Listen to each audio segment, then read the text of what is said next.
Today guys, ituturo ko po sa inyo kung paano makapag-upload sa ating Huawei cellphone. Kasi bira guys makagamit ng YouTube sa ating, kapag yung application na Android application lang po guys ng YouTube, hindi po gumagana dito sa cellphone na Huawei. Kaya ituturo ko sa inyo guys kung paano tayo makagamit ng YouTube sa ating cellphone na Huawei at makapag-upload din po, kasi hindi nagagamit naman natin guys yung YouTube sa browser ng ating Huawei, pero hindi naman po tayo makapag-upload ng video. Kaya ituturo ko sa inyo guys kung paano makapag-upload at sa ating YouTube gamit yung ating Huawei cellphone guys. Ayan, may gagamitin tayong dalawang application dito guys. I-upload natin dalawang application. Una nating i-upload dito po ay yung application na Buns Micro. Take note guys wag nyo po munang i-download yung next application. Basta yung una po nating i-download na application ay yung Buns Micro. Ganito po yung itsura niya guys, sa tabi ng aking Warm Soon na games.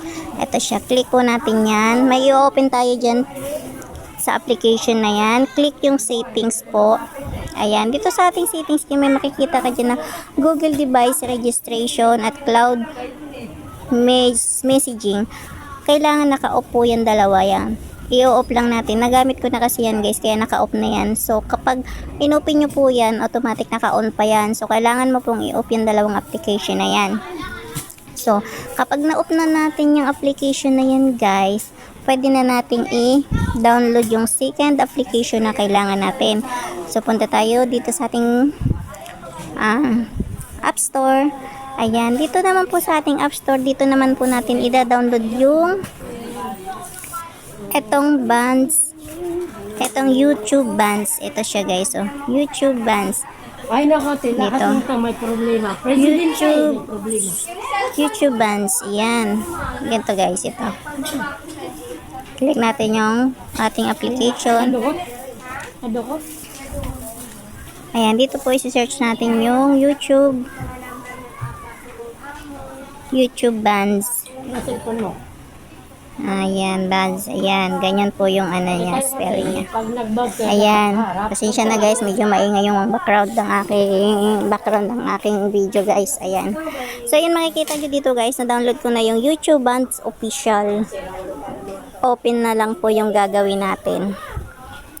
So, na-download na natin yan guys. Punta tayo sa ating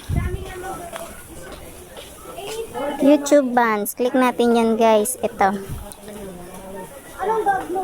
So, ito na siya guys. Pwede na siyang mag-upload ng video. Ayan. Upload live post. Dyan po sa Buns YouTube na yan. Sa ating YouTube Buns na yan guys. Take note po guys kailangan po ay maunang i-download ang Buns Micro. Ayan, Micro. Buns Micro yan guys ayan Buns Micro. Yan po ang una nating i-download. Tapos open settings. Ayan, i-off po yung Google Device Registration, Cloud Messaging. Kailangan naka-off yan. Bago second nating i-upload na po yung second application na ating gagamitin. So ito na nga po yung YouTube Buns. Ayan. So gagana lang po yan guys kapag una nating dinownload yung Buns Micro na application na yan. So gagana lang po yung ating YouTube Buns na yan kapag na-off po natin yung dalawang kailangan i-off natin dun sa settings ng Buns Micro na yan. So ayun nga guys. Hanggang dyan na lang po yung aking video. Sana nag-enjoy kayo. Maraming salamat guys. At pag sa mga hindi pa po nakasubscribe sa aking channel, please subscribe and hit notification bell para ma-update pa kayo sa mga susunod na video. Maraming salamat po. God bless. Bye bye guys.